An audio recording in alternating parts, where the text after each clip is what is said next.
Que vous soyez chrétien, musulman, hindou, athée, ou autre, vous êtes sur le point d'apprendre quelque chose de très intéressant à propos d'Allah. Vous allez apprendre ce que signifie pour Allah d'être celui qui cache. Allah est appelé Al-Sattar ou Al-Satir, ce qui signifie celui qui cache. Que va cacher Allah? Il cache vos péchés. Pour voir comment cela marche, écoutons Cheikh Hassim Al-Hakim. La discussion commence avec un homme qui pose une question sur son ami qui a commis l'adultère. Ahmed from France says that his friend has committed adultery. He did not fornicate, he's married. So he committed adultery, he cheated on his wife. Oui, Cheikh. Donc mon ami est allé à Las Vegas pour un voyage d'affaires, et pendant que j'étais là, oups. Je veux dire, pendant que mon ami était là, je veux dire, il a commis l'adultère avec cette prostituée qui s'est présentée à ma, oups. Je veux dire, sa chambre d'hôtel.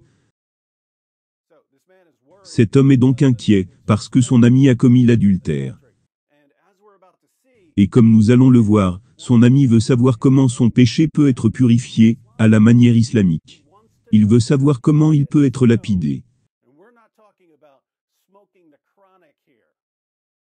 So he committed adultery, he cheated on his wife.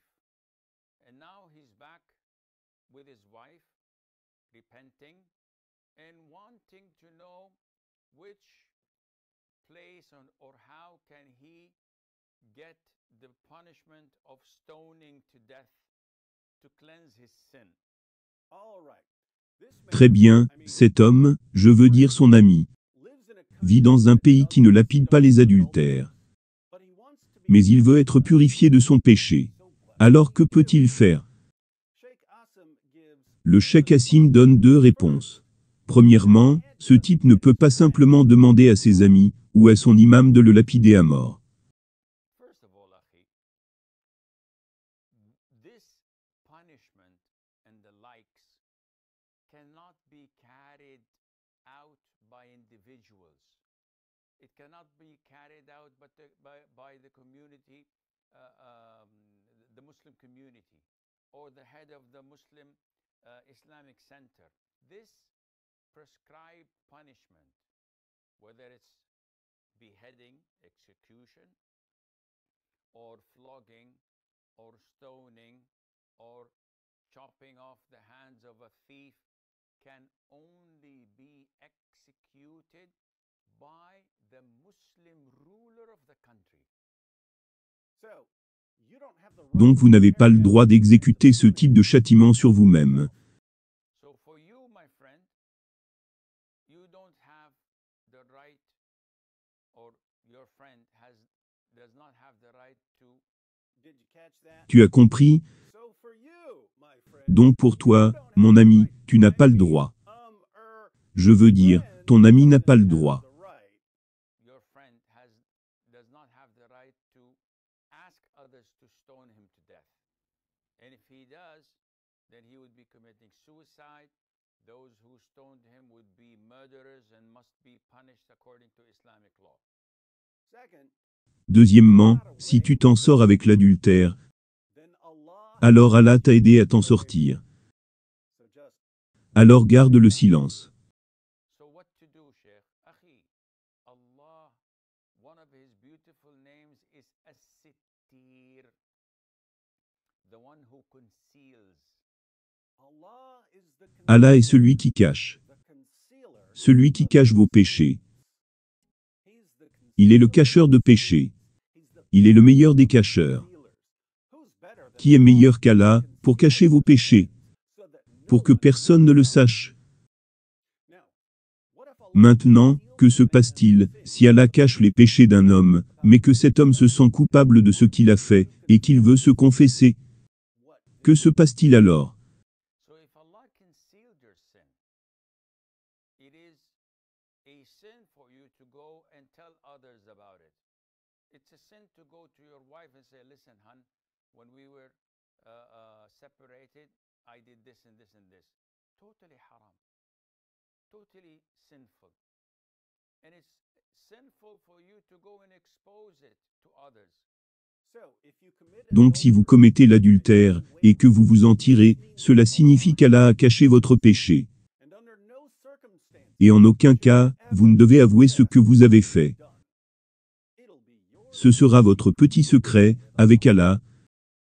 So what's between you and Allah remains between you and Allah. Ask Allah for forgiveness, and Allah would erase your sins. Ce qui est entre toi et Allah, reste entre toi et Allah.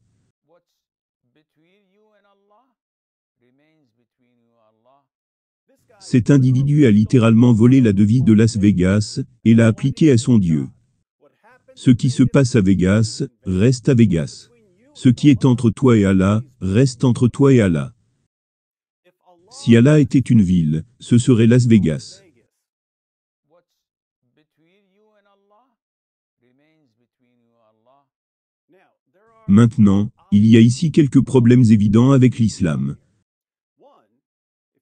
Premièrement, si vous luttez contre un péché, la confession et la responsabilité sont généralement des éléments très importants pour résister à la tentation à l'avenir. Lorsque vous dissimulez ce que vous avez fait et que vous évitez de rendre des comptes, vous finissez par vivre une double vie. Il y a le vous public, noble et vertueux. Et il y a le vous privé, esclave du péché. Lequel est le vrai vous? Vous l'avez deviné. C'est celui qui fait ce qu'il fait quand personne ne regarde. Donc l'islam donne un conseil horrible ici. What's between you and Allah remains between you and Allah. Deuxièmement, selon l'islam, si vous ne vous faites pas prendre pour votre péché, c'est parce qu'Allah a caché votre péché. Mais la seule façon pour un homme de se faire prendre en train de commettre l'adultère, selon l'islam, est qu'il y ait 4 témoins masculins. Donc l'islam rend presque impossible, pour un homme, de se faire prendre en train de commettre l'adultère. Cela signifie qu'Allah a caché les péchés de la grande majorité des adultères qui aient jamais vécu. Et ils ne devraient jamais confesser ce qu'ils ont fait, parce qu'Allah est celui qui cache leurs péchés. Après avoir fait en sorte qu'il soit pratiquement impossible pour eux d'être pris. What's between you and Allah remains between you and Allah. Troisièmement, qu'en est-il des autres péchés?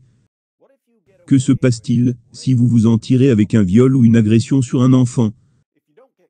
Si vous ne vous faites pas prendre, cela signifie qu'Allah le cacheur a caché votre péché, et que vous ne devez jamais avouer ce que vous avez fait, n'est-ce pas?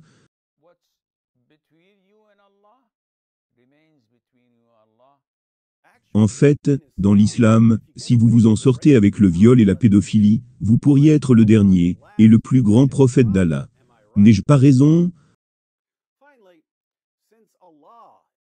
Enfin, puisqu'Allah est celui qui cache les péchés des gens, puisqu'Allah est celui qui aide les gens à s'en sortir en péchant, est-ce que c'est moi, ou est-ce qu'Allah ressemble encore une fois à Satan? Nous avons vu dans d'autres vidéos qu'Allah se vante d'être le meilleur des trompeurs. Nous avons vu qu'Allah veut que les gens pêchent, et qu'il menace de détruire les gens s'ils ne pêchent pas. Et ici nous trouvons Allah disant aux gens que s'ils pêchent, il couvrira leurs péchés pour eux, afin qu'ils ne soient jamais pris. C'est comme si Satan était entré dans la grotte avec Mohammed, l'a un peu malmené, et a prétendu être Dieu, pour créer la plus grande fausse religion du monde. Mais de temps en temps, son orgueil prend le dessus, et il ne peut pas s'empêcher de se vanter d'être Satan.